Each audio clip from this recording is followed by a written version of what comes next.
everyone. So today I'm doing the long-awaited how I keep track of my automatic bills. So I just want to say this is what works for me and this is my situation at the moment, and everyone's situation looks different. If you want to do this method, you can. You just have to apply it to the way that it works for you. And this method does not work for everyone. The reason it works for me is because I have the control to not spend the money that is in my checking account for my bills. Some people don't have that control, and that's okay. That's what the cash envelope method is used for. And I can explain to you how to use the cash envelope method to do your bills as well.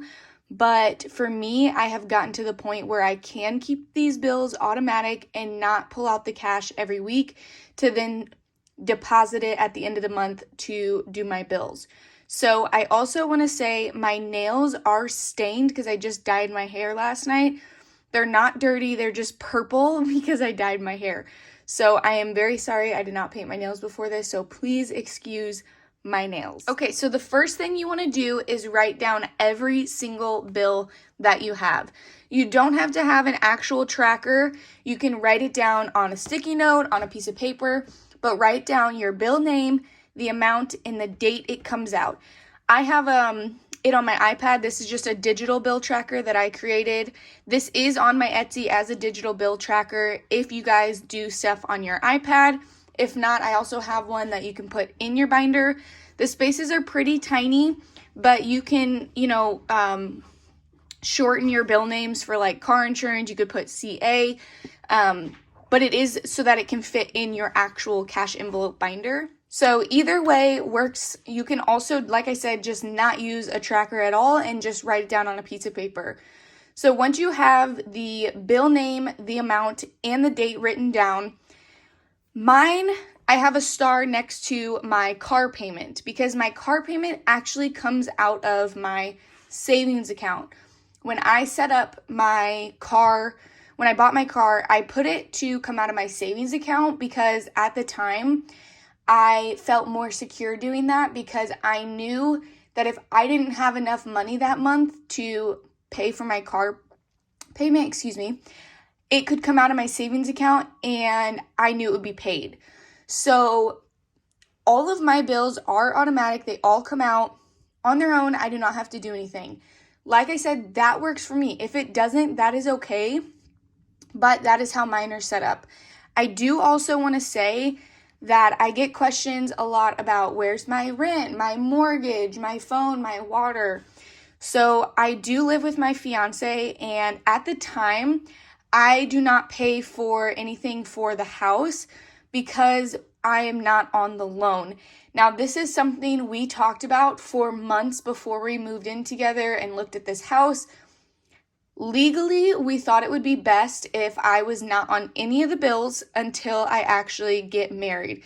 Now we are engaged, so when we actually get married, my name will go on things and I will contribute, but we've spent so long talking about it, and just from a legal standpoint, it is so much smarter to do it that way. In our situation, we knew nothing would happen, but there's always that what if something happens and we break up. Legally, it is just way smarter to do that in our eyes, but because I don't want to pay for a house and not be on the loan, and then we break up and then that money is not mine because I'm not on the loan, if that makes sense. So just so you know, that is why. I will be having my phone payment on here. I did switch over to Mike's phone plan, so once we get the first bill for that with my phone added, that will be on here as well. So I just want to throw that out there as well because I do get a lot of questions and comments about where's my rent, where's my mortgage, blah, blah, blah. Anyway, so my car payment, like I said, comes out of my savings account. These are all the ones that come out of my checking account and the dates they come out. So what I did is I added everything up. This does include my car payment, by the way, but this is the total I need to pay my bills each month. So at the end of the month, I need this total to pay my bills. So there is typically 4 pay weeks. If you get paid bi-weekly, you'll divide your number by 2. If you get paid every week, you would divide that number by 4.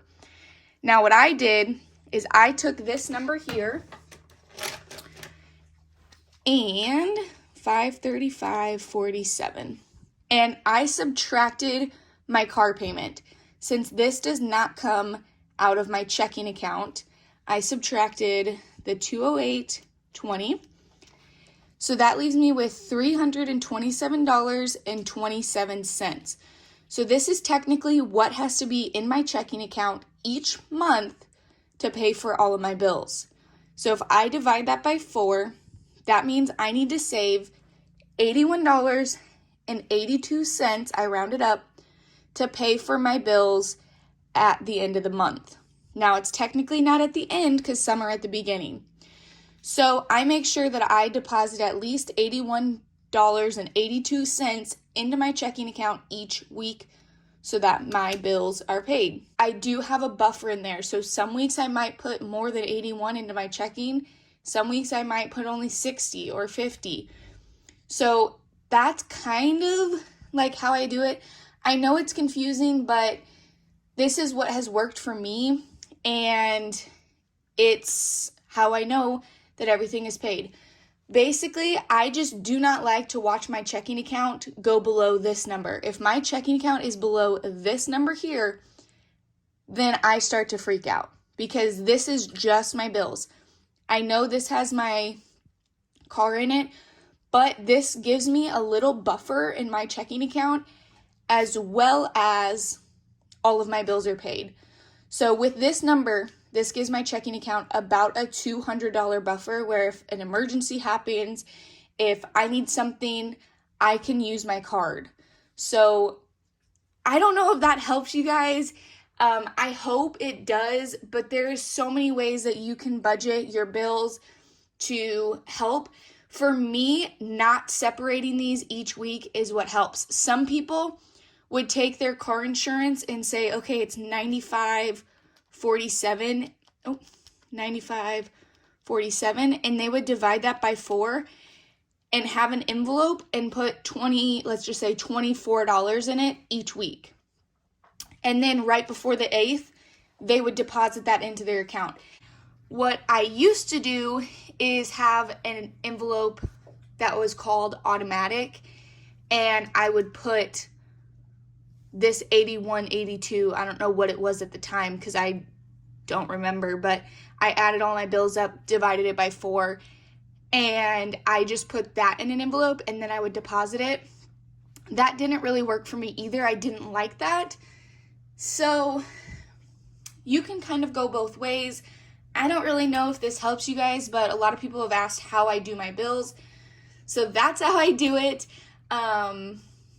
If you guys have any more questions, let me know. If you have any more videos you guys want to see, let me know as well. And I will be back here on Monday with my second cash stuffing of 2022. Thanks for watching, guys.